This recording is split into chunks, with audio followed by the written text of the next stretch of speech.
This is the new face of evil. This is what nightmares are made of. Ruthless, cold-blooded killers on a mission to wage war, to annihilate millions of people. We are their enemy, and they will stop at nothing to destroy us.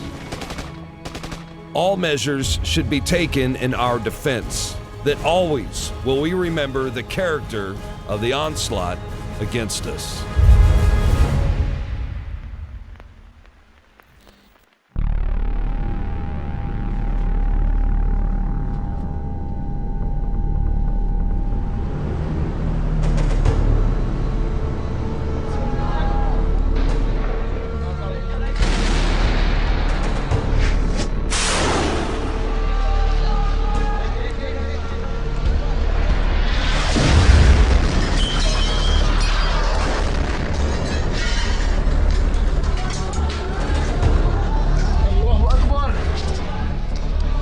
الله أكبر الله أكبر برميل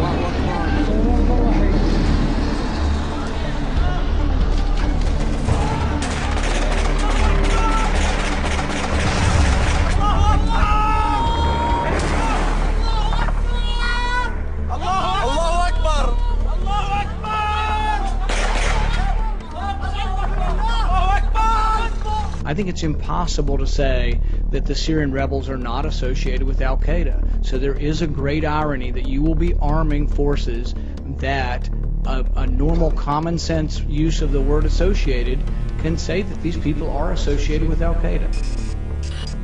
But you watch, in typical NATO, U.S. false flag fashion, the Assad regime is going to be blamed or accused of using chemical weapons against the so-called rebels.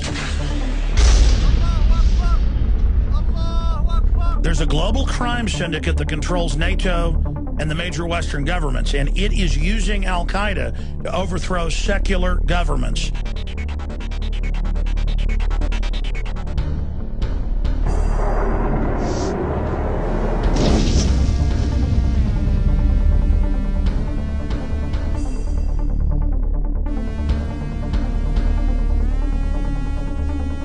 There is breaking news now from the war in Syria, and this could be significant. Reports that chemical weapons have been used in that conflict.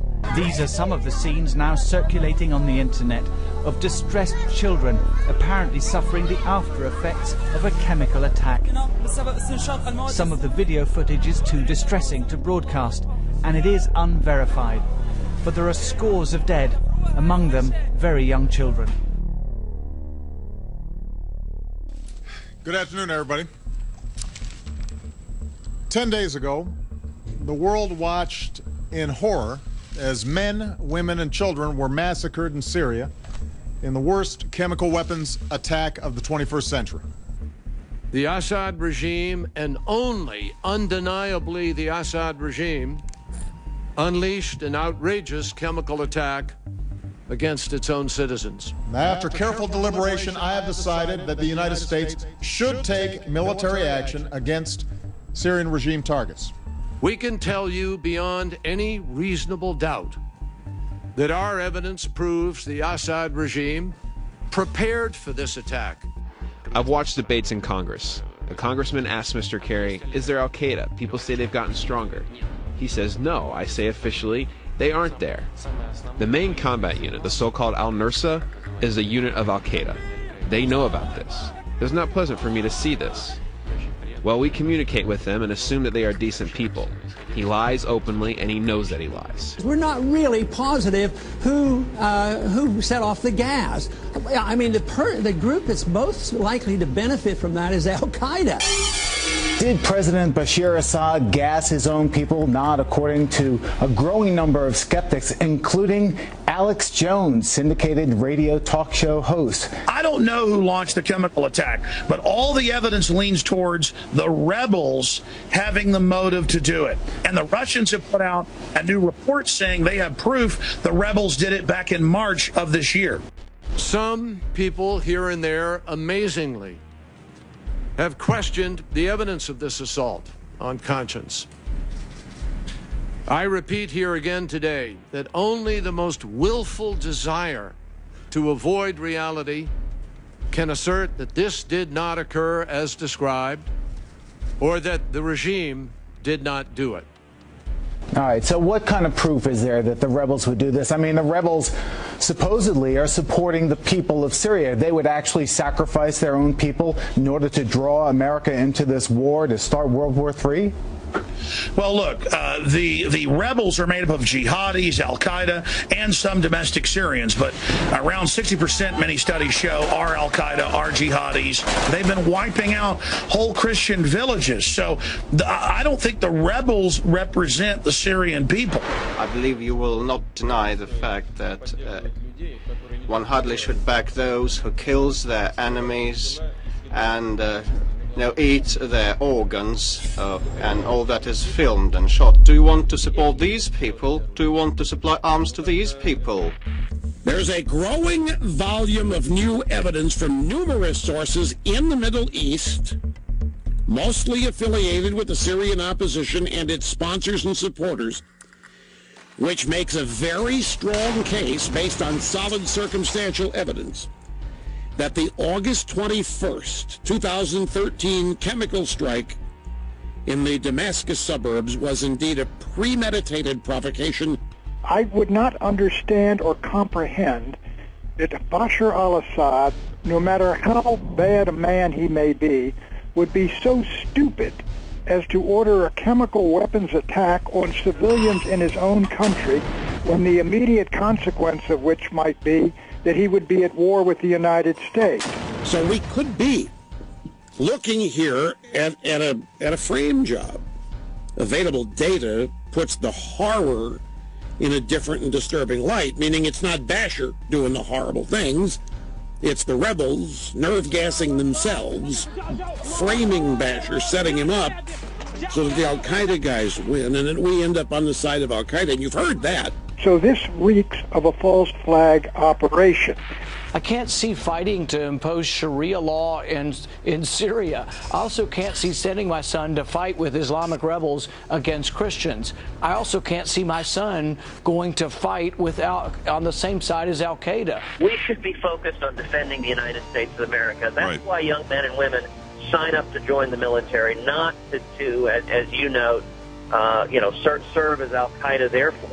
أسامة بن لادن يا مرعب أمريكا وقوة الإيمان وسلاحنا البيكا أسامة بن لادن يا مرعب أمريكا وقوة الإيمان.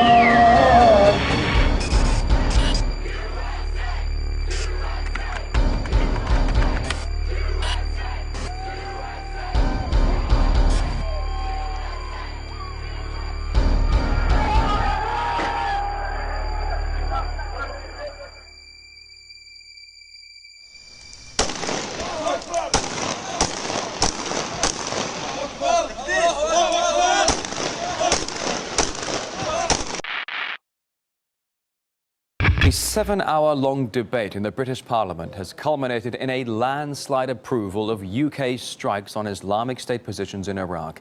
All three major parties backing the initiative. The bombings could be unleashed any moment now. As of today, there's a new battle that has begun against ISIS trying to recapture Saddam Hussein's hometown of Tikrit. The town of al-Baghdadi falling into the hands of ISIS as the Iraqi army evaporates. ISIS is also fighting to keep territory in Iraq. Tonight, a fierce battle continues for Saddam Hussein's hometown of Tikrit. Iraqi forces hope to seize it to use as a base for eventually retaking the city of Mosul. This as the terror group gains ground in Anbar province, some predicting a collapse of the area within hours. In a new, slickly produced video, ISIS claims its militants are still on the streets of Tikrit, confidently fighting off the assault by Iraqi forces. On the global map, you see ISIS spreading to places like Algeria and Libya, into the Far East and Indonesia and the Philippines as well. This is radical Islamic jihad making war on Western civilization. Once again, the world is standing by doing little while the ISIS menace grows, spreading all over the Middle East and North Africa. I am concerned about this report about Syrian rebels and the ceasefire with ISIS. Senator but Paul, that's not true. Well, it's not true. It's not to read true. From Whether I don't care about the report. I know these people intimately. We talk to them all the time. Turnova says people living in ISIS-controlled areas are in fear of the harsh penalties for infringement of the stringent laws. The Islamic State terror group has reportedly executed 100 of its own foreign fighters who tried to flee their headquarters in the Syrian city of Raqqa. We're here in the 17th Division military base just outside the city of Raqqa, and we're here with the soldiers of Bashar. You can see them now digging their own graves in the very place where they were stationed. Can ISIS be defeated in this battle here? That's the big question mark. And if ISIS can't be defeated, having taken this fight now back to ISIS, and if the Iraqi military is unsuccessful, then I think you have to look at a very different map in the Middle East.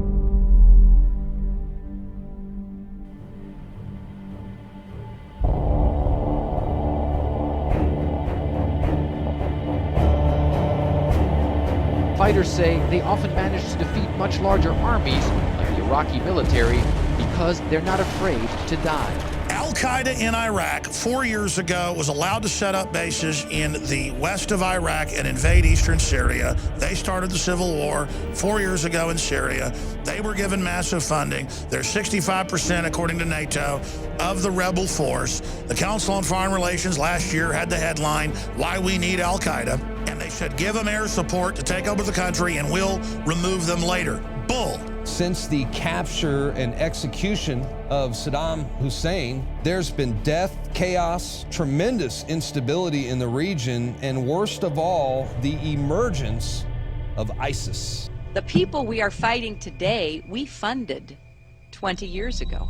فما متاع الحياة الدنيا في الآخرة إلا قليل. ISIS looks like it, in fact, can capture and hold territory, and that is their whole goal, to continue to expand throughout the region. The White House armed, funded, militarily aided, and gave political office to the guy now leading ISIS terrorists in Libya. I don't care about the report. I know these people intimately. We talk to them all the time. Abdel Hakim Belhaj, seen here meeting with Senators John McCain and Lindsey Graham, was the emir of the Libyan Islamic Fighting Group, LIFG, an organization affiliated with Al-Qaeda and the Taliban, which killed US troops in Iraq and Afghanistan. I know these people. I'm in contact with them all the time. We know the United States arms, trains, and funds ISIS. Is the U.S. involved with any procuring of weapons, transfer of weapons, buying, selling, anyhow transferring weapons to Turkey out of Libya? To Turkey? How about we find out why the hell ISIS keeps receiving these accidental airdrops of weapons caches from British and American planes? Let's cut the bullshit. The war on terror is a total fraud. How about you stop arming and funding fucking bloodthirsty terrorists in the first place? ISIS is a Frankenstein that was created by the CIA, Mossad, MI6, even the Pakistani ISI, if you want to trace it all the way back to Al-Qaeda. The Islamic State continues to butcher Christians and Muslims across the region. And all because our governments supported these subhuman scumbags from the very beginning. Bottom line, how do we kill ISIS? I mean, it's really easy. All you have to do is stop funding them. The Obama administration simply has to stop funding ISIS and stop doing these accidental airdrops with supplies to ISIS. Cut the snake off at the head. The regime change begins at home. Exactly. This is the new face of evil. This is what nightmares are made of. Ruthless, cold-blooded killers on a mission to wage war, to annihilate millions of people. We are their enemy, and they will stop at nothing to destroy us. All measures should be taken in our defense. that always will we remember the character of the onslaught against us.